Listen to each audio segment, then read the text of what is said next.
What's going on, guys? Today we have a really good video for you. It is going to be about how I would go about learning HLP completely on my own without any coaching assistance whatsoever. Okay, so I have half the time that I hop on a phone call with a new athlete who's interested in training with us, the first thing they tell me whenever it's a hitter is that they have been trying to learn HLP on their own for sometimes years and they still haven't figured it out. So for one, not only was that a drastic waste of time, but for two, I figured I would actually put out some content that could help people just like that who are never actually going to go pay somebody to figure this out, but want to try to learn as fast as they can. Okay, so I hope this content helps, even though I sound really nasty because I am a little bit under the weather. Just bear with me because it's going to be worth it. Come on.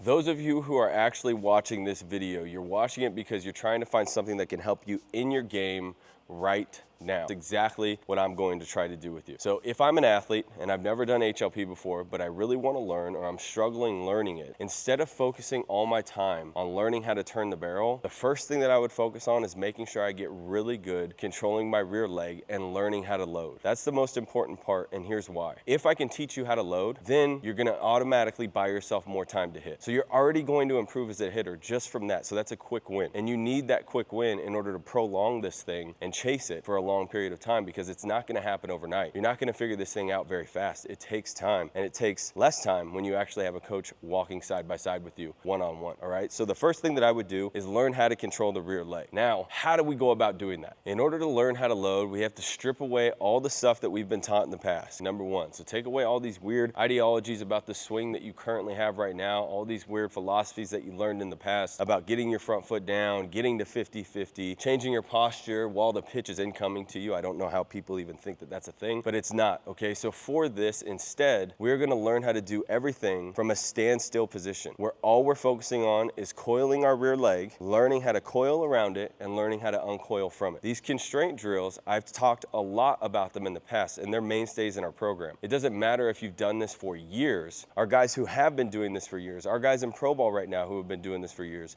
still do these same staple drills all the time, almost every day. But it's important that we learn how to do these and execute them first on a tee without the ball moving and without any forward momentum or trying to do anything else that we've already thought about doing or that we currently do, trying to make this swing fit us. First things first, learn how to coil. So the first drill, it's my most used drill ever. It's the stretch and fire. And there's a million variations of this drill, but the first way to learn it, don't worry about snapping the barrel off your shoulder yet, okay? Just put that thing on your neck so you're not creating a lot of slop upstairs. So we're just focusing on the leg. So we're just gonna leave this barrel laid on our shoulder or against the neck, whatever's more comfortable for you, doesn't matter, but it's just laying there. The first thing we're gonna do, since I'm a right-handed hitter, I'm gonna take my rear leg and I'm gonna angle it at the second baseman, okay? So that's right at the camera that I'm looking at right here. So I'm gonna angle my foot this way and I'm gonna make sure 99% of my weight is on this leg. I'm in a good balanced flamingo position from here, and then I'm just gonna put this toe down like that. So it's weightless. It has maybe 1% of my body weight, all right? And honestly, it's only used to that way, I just don't fall over, okay? And it makes it a little bit easier to learn. So from here, this is where it gets a little bit difficult. I see a lot of guys when they're loading, pushing their heel, pushing their weight to their heels and hinging at the hips. Mainly it's because of these thoughts that I talked about at the beginning of the video, where they think that as long as I get into my ass more and I sit back here onto this leg, that I'm actually gonna be rear-legged. But it's a false feel. It makes you feel like you're more rear-legged, but the only thing that you can do once you load this heel and kind of sit back like this is to unload it one way, okay? We want to coil. There's no coil involved when you're just hinging at the hips. So in order to coil, we gotta create some internal rotation with this leg. Meaning we're gonna take these hips right on top of this thing. We're gonna let this knee stay in one spot. We're not gonna move, and you can kind of grip the ground a little bit with your toes so that way the weight's not in your heels, okay? Now from here, barrel's on my neck, and all I'm gonna do, don't let my knee move, I'm just gonna take my back right pocket towards, if I had a picture over here, back right pocket this way, and take my body around this leg, okay? From right in here. So I feel really wound up right now on this rear leg. So wound up that if I pick my front foot up from here, my rear leg can turn me open, okay? That's that feeling of being coiled. Learning how to do that first is important. We don't want any weight pushing towards our heel, okay? And we don't want to have too much weight on our front foot. Those are usually the two pitfalls that people have when they're trying to learn how to do this drill, because they see everything online.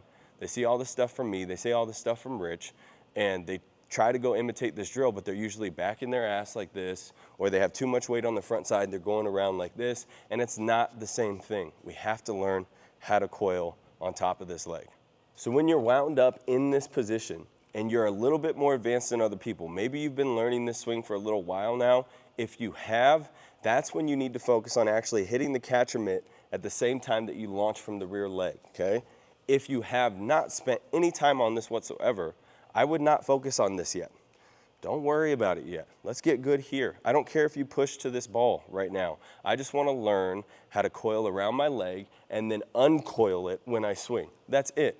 So it's all going to be head over the foot. I'm going to feel wound up around this leg and like my leg is taking me to this ball. If you end up pushing and using your arms, so what? You're just learning right now. Be okay with that.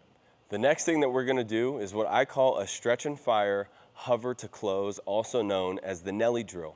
I call it the Nelly drill to make it shorter, and because Nelson Cruz usually starts a little bit open and then he'll close this thing off as he coils, and really that's all we're doing with this drill. Okay, so we're going to start in that stretch and fire position that we just did, but this time when we coil, our rear leg, our rear hip socket is going to be in control of where this front foot goes. So in the first stretch and fire, all I did was go around it like this. I feel really wound up.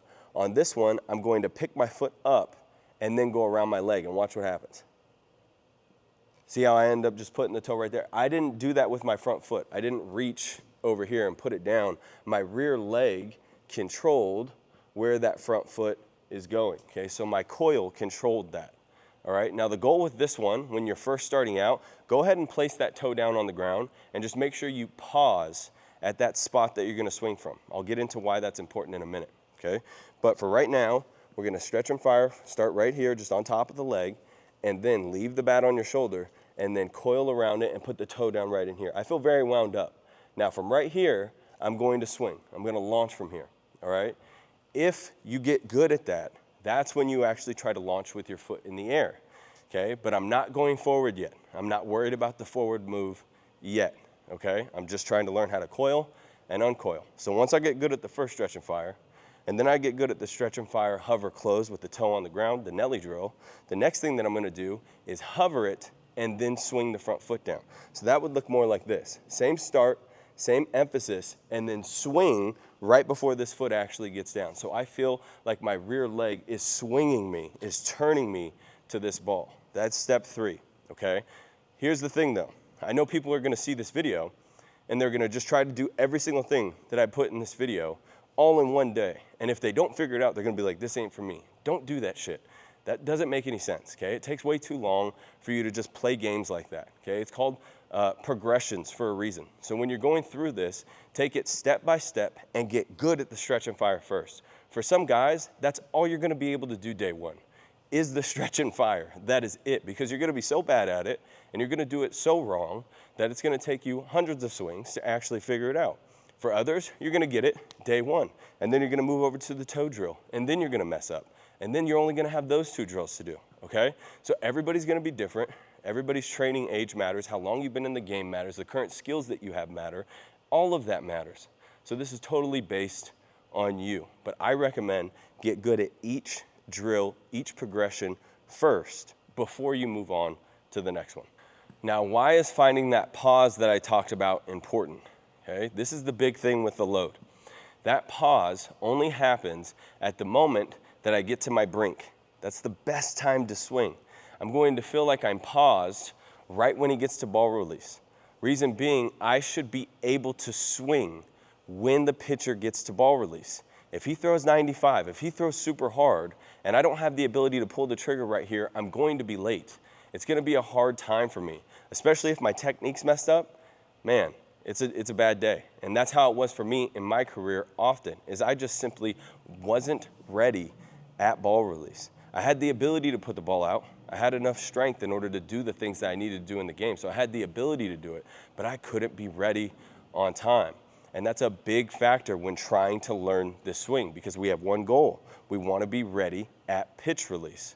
And so all this stuff does is consolidate us so that way we don't have as many stuff or as many things to try to do in order to time up when he's on pitch release, okay? Now that pause is essential, not just for the fastball, but the pause is actually more essential for if he slows it down. So imagine he has 95 and 85 in the tank. You don't know what's coming, okay? You have no idea what he's actually gonna throw. If you're a guess hitter, whatever, you're not guessing right all the time. So you don't know if it's gonna be fast or it's gonna be slow. So why not have the ability to hit both within the same pitch? If you can't control your load and you can't find the pause that I'm gonna teach you how to find right here in this next drill, then by the time he actually gets to pitch release, you're gonna be assuming that it's going to be fast or slow. And based off that assumption, you're probably gonna screw yourself unless you guess right. Meaning, I guess it's fast, so I start to go forward, anticipating the fastball, and it's slow. Now I have my ass out looking like an idiot and swinging through it, okay, or rolling over, or putting a bad swing on a good pitch, which is the last thing that we want to do. If I'm going to fail, I'm going to fail because of the decisions that I made, not because my technique prevented me from making good decisions. For this next drill, we're gonna do the Flamingo. Now, normally for the Flamingo, we are focused on a forward move. But for right now, with where we're at, we're still on step one. We're not emphasizing the forward yet. We're going to find a pause with our head over our foot, okay? And it's a small pause, but it's gonna be there nonetheless. All right, so when I'm set up right here, just like a Flamingo, I'm gonna go on and around my rear leg right in here. And right before I decide to swing, I'm going to pause with my head over my foot. Okay, so I'm not focusing on going forward at all yet. That's not an emphasis here. But notice, I can't swing from right here. And I still can't swing if I just do this. I could, but it's not gonna be good. I have to get all the way around my leg, which for me, that front foot naturally just stretches out. And for a lot of you, you're gonna feel that as well, okay? Because we do want to go forward. We wanna feel a little bit of the forward when we're doing this. So you might go this much forward, but it's gonna be completely at your control. So you're gonna start to learn where your body's at in space, so that way you can get the swing off before that front foot really becomes grounded, okay? So Flamingo right in here, on and around the hip all the way, and then swing from right there, okay? You'll notice that if you actually have a rear leg that turns you, the rear leg will actually turn you forward towards the ball. So you will go forward just a little bit. And it doesn't look as ridiculous as some of the other drills that you're doing. So you could easily get away with doing this type of a drill in front of your coaches without them thinking anything. The last thing that I want to mention before we get to the forward move is going to be up the back. This is really confusing for a lot of people, but I want to try to simplify it for you so that way it's not that hard to understand. Okay, so we want to do three things all together at the same ratio of 1-to-1, meaning how much I go around my rear leg, okay, how much I coil is the same amount that I also go up my back. And the same amount that I go up my back and around my leg is also how much I go forward when I'm doing that. That keeps me in complete control of my load. Watch some of the best players in the game, like Aaron Judge, like Mike Trout. How often are you going to see them lunging forward and taking a pitch like a high school hitter like this? Not very often. I can't really find those videos, and I've tried. So I doubt that you're going to be able to, but go ahead and see if you can. You're probably not gonna find a lot of takes like that. Instead, you're gonna find a lot of takes, even if it's fast or slow, it doesn't matter, where that barrel's going behind them and they're trying to pull back like this, okay? And that's because not just that they're turning the barrel behind them, but it's because they're controlling their load. They're controlling the timing of their load, their rhythm, how fast they're going forward, so their tempo of their load, the whole nine. They have control over it. Most hitters don't. So for up the back, to make this really easy, okay, you can clamp your scap one of two ways. I don't care which one you do. It doesn't matter to me. I prefer to clamp it down. What I mean by that is I take my scap and I literally just pack it into my back pocket. For me, that's all I need. I no longer have to use anything with my arms in order to get my swing off. I feel like I have one move in order to do that, okay? So it kind of removes slop upstairs with my scap clamped.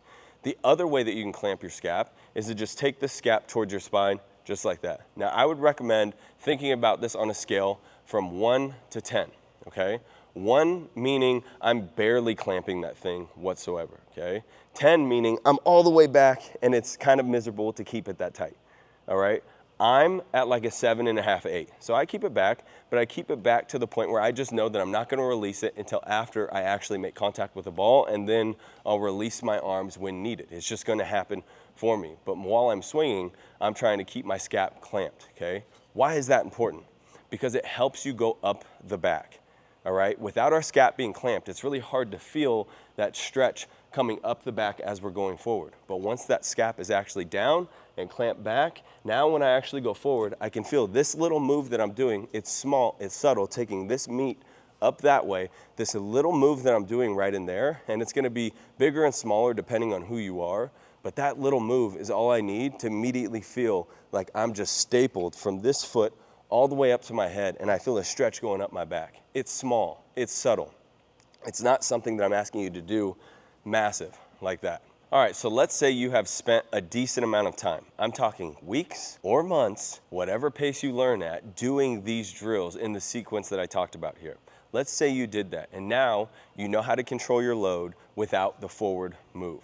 So now you're ready to start really learning how to find the pause during the forward move right when you're about to get to the brink, the moment in time that it's gonna feel effortless to actually snap the bat and swing, which is gonna be right around ball release or just a tick after ball release. For the forward move now, I'm actually going to do similar drills, but I'm gonna focus on feeling myself actually go forward. So now my cues, instead of head over the foot, although I'm still emphasizing that, my cue now is going to keep this back right pocket going towards the pitcher because I'm a right-handed hitter. So I'm gonna do the stretch and fire hover closed, also known as the Nelly drill. And while I'm doing that, I'm gonna exaggerate this back right pocket going towards the pitcher. So I gain just a little bit of ground, okay? Now, why is that important to only gain a little bit right now? Because if I go too far and I slip my hip from right in here, I'm swinging in no man's land. I may be able to get my swing off before the front foot grounds, but it won't really matter. I'm still gonna have a really flat bat path because my hips are gonna be rotating excessively hard.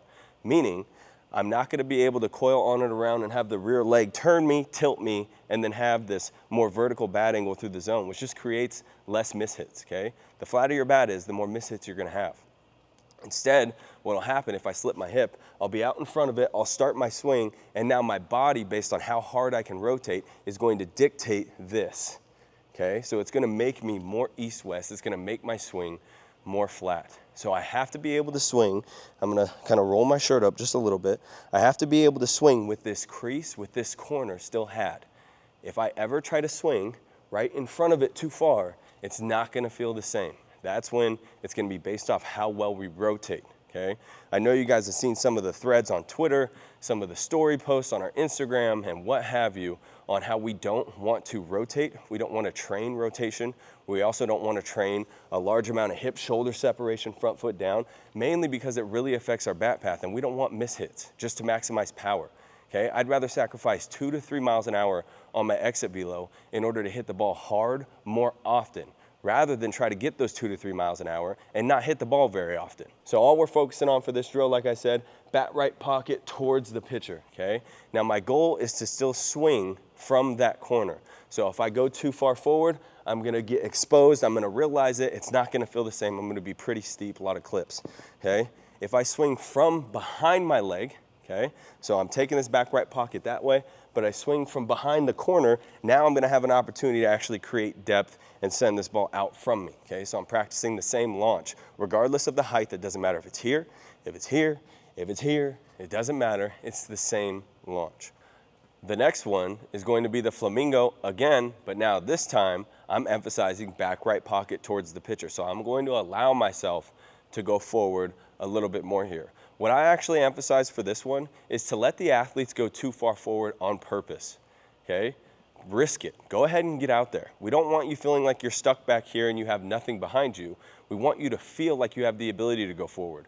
But if you go too far forward or too fast forward, you're gonna get exposed. It's gonna feel so bad that you're gonna be able to learn how to take that back just a little bit from that over-exaggeration, and then you're gonna go from there. So what we'll do is we'll start here, same feel that we were focusing on right here, except now I'm focusing on going forward. I'll tell them, exaggerate it, go ahead, get out there. And they'll go like this. And then they'll swing way in front of the leg, it won't feel good, and they'll be like, ah, I get it. Okay, so from right there, then, now we're just gonna go forward a little bit, just a little bit, and then have our leg finish the forward for us and take us all the way to this ball, okay? If you're doing it off of a tee, what I recommend is to actually have the tee in line with your back hip. So when you are going forward, yeah, these balls are gonna fly this way, doesn't matter, you're not worried about the result. So as this thing's in line with my back hip, I'm going forward, but this ball is preventing me from flying too far forward. So only do that if you are really having a hard time and you're slipping the hip a lot. Once you start to dominate that and it's in line with your back hip, now you go ahead and scoot back just a little bit and you'll try to go forward the same amount that you did before, but man, it's gonna feel so much easier to actually release it in order to nut this pitch, and then you'll be driving this thing right back up the middle or maybe a little bit more oppo, okay? What we don't want though is the feeling of getting the front foot down first and then rotating and hitting these balls all poolside with a lot of topspin. That's not what we're looking for on this drill. So now, if you've watched the video this long, I have a treat for you, okay? Keep watching, because what we're gonna do is we're gonna take you through one of our pro guys' workouts right here in OPP. He's gonna be doing these exact same drills that I just walked you guys through in this video, okay? Watch how he goes about his process. Watch how diligent he is with these drills. And we're gonna show a lot. We're gonna show him making mistakes. We're gonna show him doing things really well just so you can see it. Okay, so stay tuned and let me know if this video helped you at all by leaving a comment down below, and let us know if you have any questions.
All right, guys, that's gonna do it for this video. I hope you found a ton of value in this content. If you did, do me a favor, simply leave a comment down below. The more that this stuff spreads, the faster it catches on, and more people can be impacted by content just like this. People who are really trying to better their swing and they're not sure where to turn. All right, so do us a favor, do that, and then also subscribe to our channel, okay?